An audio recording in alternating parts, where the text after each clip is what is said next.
नमस्कार, जय महाराष्ट्र। नुकतीच मोठी बातमी समोर आली आहे, ती म्हणजे देशभरात लोकसभेच्या निवडणुकीपूर्वी राज्यसभेतील जागांसाठी निवडणूक पार पडणार आहे। देशातल्या 15 राज्यांमधील राज्यसभेच्या तब्बल 56 जागा भरण्यासाठी 27 फेब्रुवारी रोजी द्वैवार्षिक निवडणुका होणार आहेत, असं निवडणूक आयोगानं नुकतंच जाहीर केलं आहे।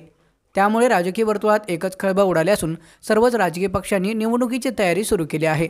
दरम्यान राज्यसभेतील 50 सदस्य 2 एप्रिल रोजी निवृत्त झाले असून इतर 6 सदस्य 3 एप्रिल रोजी निवृत्त झाले आहेत, असं निवडणूक आयोगाने सांगितलं आहे। दरम्यान आंध्र प्रदेश, बिहार, छत्तीसगड, गुजरात, हरियाणा, हिमाचल प्रदेश, कर्नाटक, मध्य प्रदेश, महाराष्ट्र आणि तेलंगणा, उत्तर प्रदेश, उत्तराखंड, पश्चिम बंगाल, ओडिशा आणि राजस्थान या राज्यांमधून हे सदस्य निवृत्त होत आहे।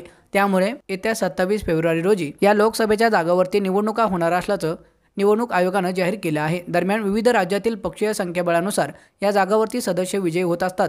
आता बिहारमध्ये राजकीय समीकरण बदलल्यानं त्याचा भाजपला फायदा होणार आहे। लोकसभा निवडणुकीच्या आधी या निवडणुकीद्वारे देशातल्या राजकीय सिस्टमवर आपलेच प्रभुत्व आहे असं वातावरण निर्माण करण्यासाठी भाजपला याचा लाभ उठवता येऊ शकतो, असं भाकीत व्यक्त करण्यात आलं आहे। मात्र या निवडणुकीमध्ये काय घडतं हे पाहणं महत्त्वाचं ठरणार असून या निवडणुकीकडे संपूर्ण देशाचं लक्ष लागलं आहे।